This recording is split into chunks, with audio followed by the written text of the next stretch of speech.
Aflat în pregătire în birourile de la Bruxelles, noul exercițiu financiar multianual 2028-2034 a generat numeroase tensiuni din cauza propunerilor pe care Comisia Europeană le-a lansat referitor la viitorul acestui cadru, marcat de simplificare și flexibilitate, lucruri care conduc de fapt spre centralizare și decizii luate strict în capitalele europene, fără consultarea regiunilor, beneficiarii direcți ai acestor fonduri, considerate lipiciul care ține Europa unită. Lisa Boni este viceprimarul Boloniei, unul dintre orașele mari și dezvoltate din Italia, care a beneficiat din plin de alocare de bani europeni, dar care are în continuu parte de provocări, diverse de cele dintr-un oraș mai mic sau dintr-o zonă rurală, dar rezolvabile cu ajutorul fondurilor de coeziune direcționate corect de la nivel local. Cohesion policy, cohesion alliance, very important, and an event outside the parliament. We saw you there protesting along your colleagues, and we were wondering what exactly is the threat, who exactly is the enemy. Please develop the idea. Okay, every 7 years the European Union has to approve a multi-annual financial framework. Okay, in there till now there have been parts of the budget that are, agriculture, cohesion, research and innovation and so on. This time the Commission, so we are at the beginning of the process of negotiation because it has to go to the Member States, to the European Parliament and then become the budget of the EU, okay? But at the moment the proposal of the Commission is to basically decentralize a lot of this big funding, which before was shared in terms of management with the member states and the regions, and that's cohesion. Okay, so in the current programming period, now 21-27, cities and regions are part of the cohesion policy work. So we decide more or less, we are part of the decision-making governance, let's say, on how the money should be spent and so on. And the European Union gives very clear orientations on how the money should be spent, which priorities and so on. Now the Commission is saying we can't do it anymore, we have to simplify everything. We just give the money to the member states, like it's happening with the post-COVID money, the next generation EU. We just give the money to the member states and they will decide how to allocate it, for what to spend it and so on. So regions and cities are saying, what? No, it's not fair. Why? Don't you trust us anymore that we can spend the money? It's true that in some regions there have been difficulties in spending, but that's happening everywhere. It's a policy with a lot of safeguards, so it's well spent. But at the same time, it's like lack of trust towards regions and cities that they can deliver on the ground this policy. So we are all worried. So it's not really about enemies or threats and stuff, but it's more about making sure that the money of the European Union benefits our people, and we can have a say on that. If we can have a say on this, the impact on our citizens will be better because we know them, we know what they need, rather than having that at the national level. The talking is also about the tailor-made measures, which would help you very, very much because every single local knows better what is exactly important for the region, for the town, city he comes from. Yes, if you generalize too much, then you lose the capacity to solve very specific problems in very specific places. So in this way, it's good to have a policy that is the same for everyone in terms of where do we want to go. We want to go against poverty, we want to fight climate change, we want to, we want to fight common challenges, but at the same time, we need to understand how to best spend the money for which projects in every single territory. There were two keywords, very important, simplification and flexibility. On one hand, they sound very well because they should be helpful. On the other hand, as commented before, it's not quite like that. Well, simplification is a very good thing, but we have to make sure that it's actually benefiting still and reaching the objective the objectives of the policy. If simplification means making local and excluding local and regional authorities, then it's not simplification, it's a lack of democracy. You also offered a list of some things that should definitely be changed. Can you tell me more about that? We should have, for cities, at least for the cause of cities, we should have urban chapters in national plans. So make sure that the challenges that cities face, cities where 75% of the population live, the challenges are solved thanks to European funding. We need at least, 15% of European money of cohesion that goes to urban areas, metropolitan areas, because there it's also a way to bridge the urban-rural gap. We need investments, we need infrastructure, we need cohesion, social inclusion, and all that is very much in urban areas. Is it something that you need really important for the area you come from? What would you change? Yes, exactly. Yeah. In Bologna, we have been benefiting very much from the Next Generation EU. We are building trams, we're building schools, and restructuring school, doing energy efficiency for social housing. So we need more of that, and cohesion policy can also deliver that, and can deliver that in terms of innovative policies. Okay. Why? This is my last question. What do you think it is so important to communicate all these things? They were talking before. You were talking also before about this. People do not know exactly what they would actually lose if we lose this cohesion policy. Yeah, it's very difficult always to talk about Europe to people, it's controversial. Some people like Europe, some people don't like Europe. The most important is to show we've built this school. This school is thanks to European money. This train, this, sport building, but also training. You have been trained as a nurse because you have received European social funds and so on. So it's more about being able to, convey these messages, but a lot is, there are people who like to go against these things and instrumentalize, and because there is, especially at national level, it's always easier to say it's Europe's fault rather than it's my fault. Christoph Schnaurigel vine dintr-o zonă dezvoltată a Europei, așa cum este considerată Germania. Dar și regiunile dezvoltate se confruntă cu provocări, care sunt, desigur, diferite de problemele din Suedia, Croația ori România. Și de aceea o politică de coeziune bazată pe decizii croite pe măsură este esențială pentru ca Uniunea Europeană să existe în felul în care a fost gândită. Cohesion Alliance and an event in front of the European Parliament protesting against the proposal of the European Commission towards the next MFF. And I was asking your colleague as well, what exactly is the threat? Who exactly is the enemy for this cohesion policy? I think the threat or the enemy is that if we think about the proposal we have now from the European Commission, Europe will never be or not be visible in future in our regions, in our municipalities.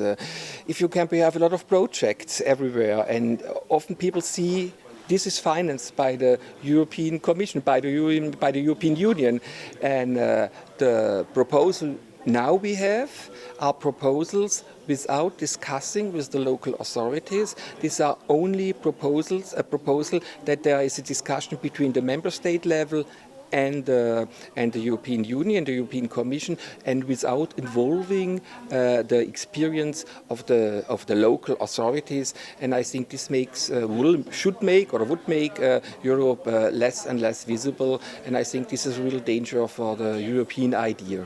And without knowing probably the priorities of every single region or city, I would add, because you know better the problems that you face every single day. Of course, I think this is very important. We know the challenges in our region, and of course the challenges in Hungary or in Romania are different. I come from Germany.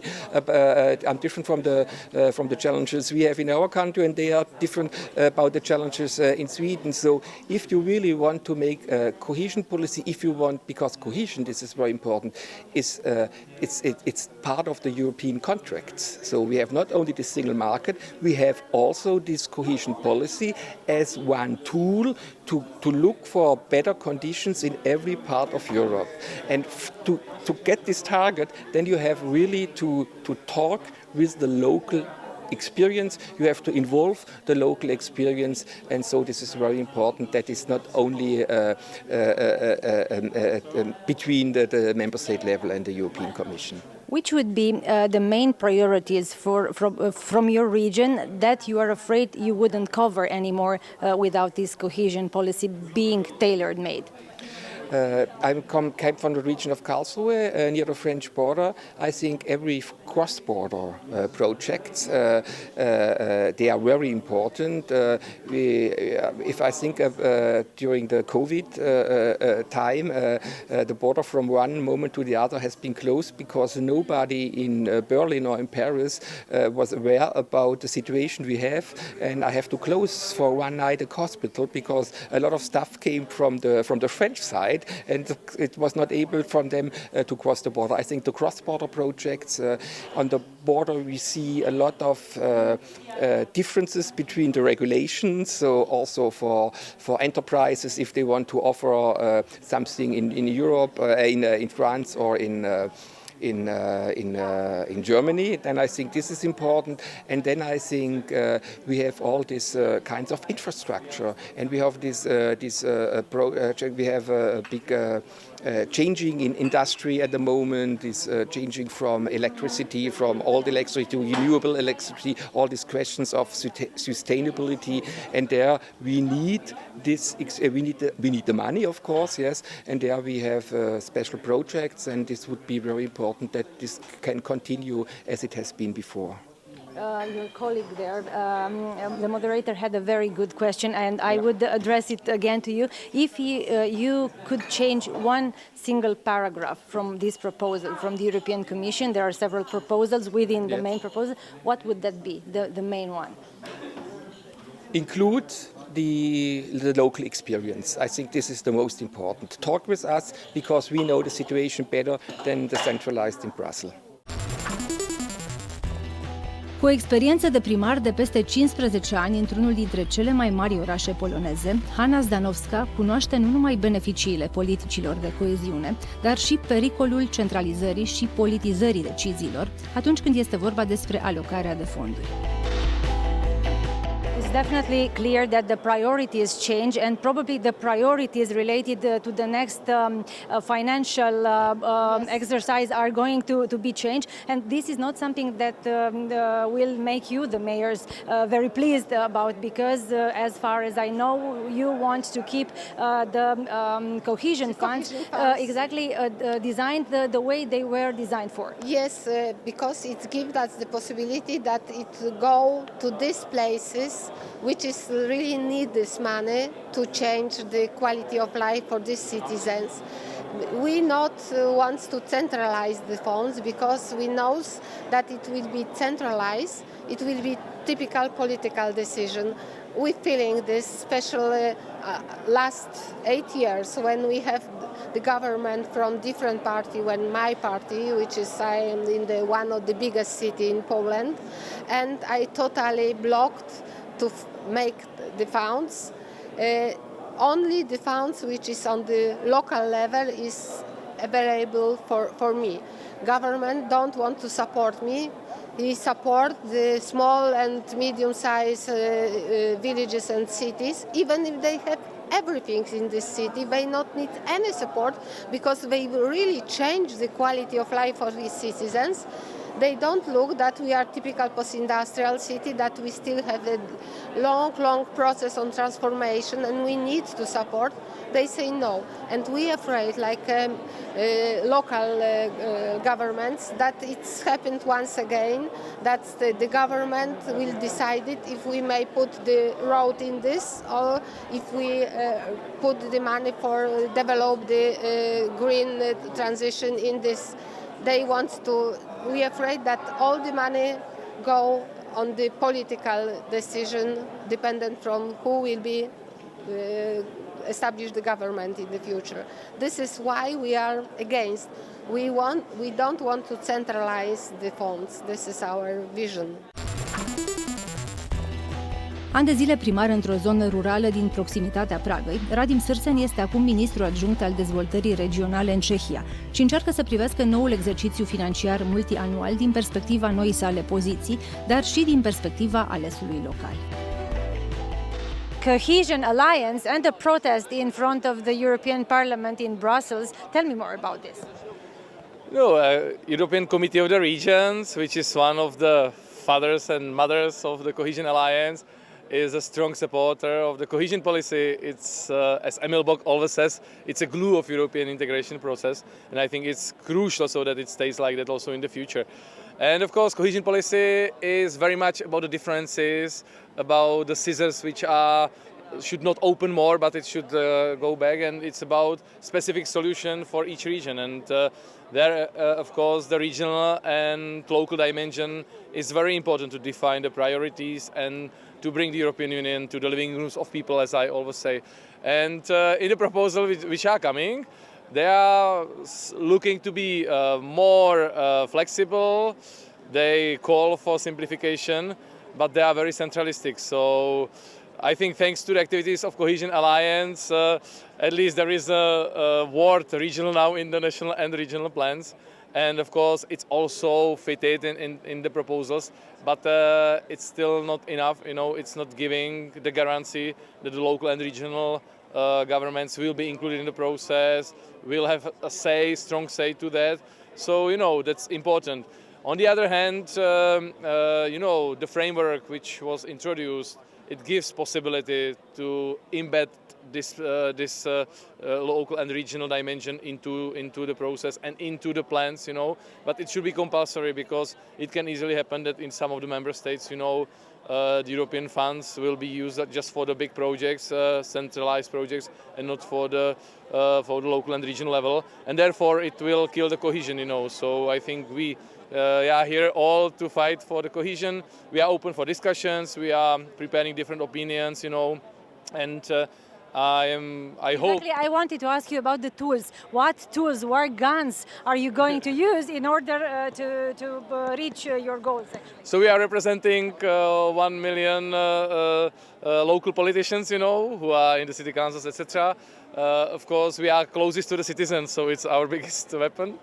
And we are actually preparing some opinions in the Committee of the Regions on the future, or on the national and regional plans, on different policies. Myself, I would like to prepare also opinion for the rural development in the new framework, because there is a huge panic, you know, in rural areas, you know, that now there is no security of rural development, you know. But I again see the place within the framework, but we have to define it. So that's the role of Committee of the Regions now, to define how to put the regional and local dimension into the proposals, and I am sure we can do that, you know. For example, on behalf of the Czech Republic, where I am the Deputy Minister of Regional Development, so we have a framework position to those proposals. We call for putting the territorial dimension as a horizontal principle, as a must in the plans, you know. But we can see the space where there is a space for regional development and also space for the rural development, etc., etc. So, and also for just transition. It's important to show how it is possible to make it, and I'm sure we can succeed. Incluși într-un program dedicat tinerilor aleși locali, reprezentanții noii generații de politicieni înțeleg provocările cu care se confruntă Europa, dar și problemele din bagajul de acasă și încearcă să caute împreună soluții pentru ca Uniunea Europeană să continue să acționeze în felul în care a fost gândită. Este practic un protest prin care noi încercăm să arătăm lumii că Uniunea Europeană contează, că politicile discutate aici au un impact pozitiv asupra tuturor țărilor membre, chiar dacă în țara fiecăruia dintre noi poate avem viziuni diferite, totuși împreună, mai ales prin fondurile de coeziune și fondurile de la Uniunea Europeană, putem face o diferență și că trebuie să rămânem împreună. Facem o diferență prin fondurile de coeziune. Se discută însă despre noul exercițiu financiar ca fiind extrem de provocator pentru regiuni, tocmai pentru că se discută despre centralizare, ceea ce nu e neapărat pe placul aleșilor locali. Într-adevăr, și am avut ieri o ședință cu grupul de lucru al României, în care s-au adus în vedere aceste lucruri. Un membru din partea Partidului Național Liberal a atras atenția asupra acestui lucru.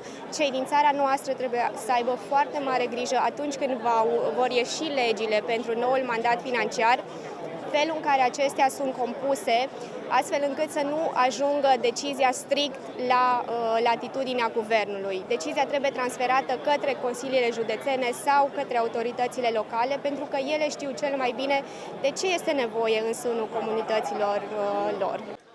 Tânăr ales local, iată, în fața Parlamentului European, la un protest de data asta, are legătură cu politicile de coeziune, are legătură cu viitorul Uniunii Europene și fondurile care vin de la Bruxelles. Într-adevăr, politica de coeziune este o componentă extraordinar de importantă pentru noi la nivel local. Deci, cumva, Uniunea Europeană trebuie să înțeleagă că lucrurile se fac la felul ierbii.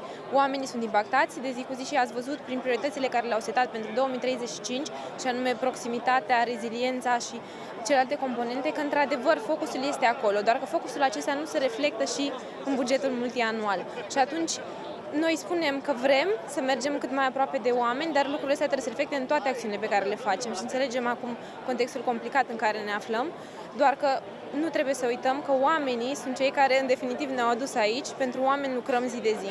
Sigur că sunt priorități care s-au schimbat, pentru că lumea în care trăim acum este în continuă schimbare și au apărut priorități noi care acum 5-6 ani nu erau deloc pe agenda. Se vorbește pe de altă parte și despre această centralizare în ceea ce privește noul exercițiu financiar multianual, lucru care nu este pe placul autorităților locale și regionale. Bineînțeles, noi chiar am avut câteva sesiuni zilele acestea și unul dintre lucrurile și prioritățile care le-am pus pentru un oraș pe care ne le-am dorit în 2035 a fost chiar descentralizarea. Dar când vorbim de centralizare, cumva trebuie să reușim să menținem un echilibru între ceea ce a fost și ceea ce o să vină și cel mai important cred că este să comunicăm lucrurile acestea către oameni într-un fel în care aceștia să înțelegă exact ce se întâmplă, cum se întâmplă și cum o să-i afecteze.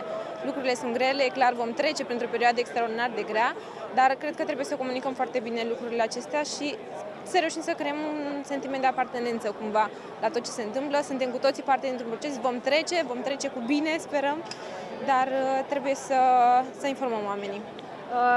Vorbiți mereu despre a trece împreună și aici văd politicieni de peste tot din Europa, și aleși locali și aleși regionali, de altfel despre asta este vorba la Comitetul Regiunilor. Mă gândesc că ați schimbat niște impresii cu colegii dumneavoastră, nu știu, din diverse locuri.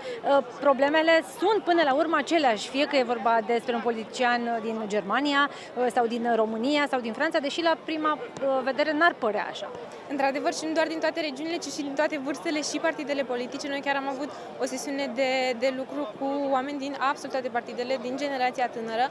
Într-adevăr, lucrurile se repetă și cumva problemele sunt la fel, fie că vorbim de o regiune mică, fie că vorbim de o regiune foarte dezvoltată sau de oricare țară din Uniunea Europeană, însă soluțiile sunt diferite și atunci ne-am avut foarte mult de învățat unii de la alții, am schimbat bune practici și atunci ne întoarcem acasă cumva inspirați, dar și cu niște soluții concrete pe care le putem aplica în comunitățile noastre, bineînțeles cu adaptarea necesară.